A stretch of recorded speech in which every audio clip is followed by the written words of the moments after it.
ประชุมก็บ่ได้อิหยังดอกไปนั่งนำอสมหมู่3ส่วนกันซื้อแต่เลข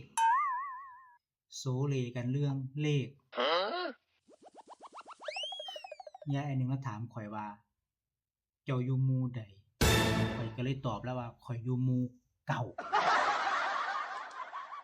แล้วถามข่อยว่าเจ้าซื้อเลขบ่เจ้ามักเล่นเลขบ่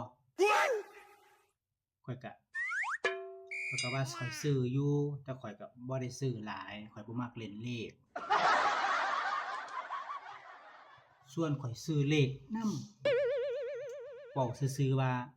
มาขายเลขข่อยก็เลยว่าข่อยบ่พกเงินสด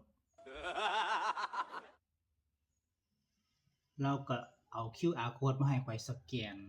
ข่อยก็เลยว่าข่อยบ่มีเน็ตเราเลยลุกหนีไปนั่งทางอื่นโอ้ยข่อยละส่วงข่อยละโล่งมาชวนกันซื้อเลขจังได๋เนาะคนบ่มักซื้อเลขคันเส้นคืออยู่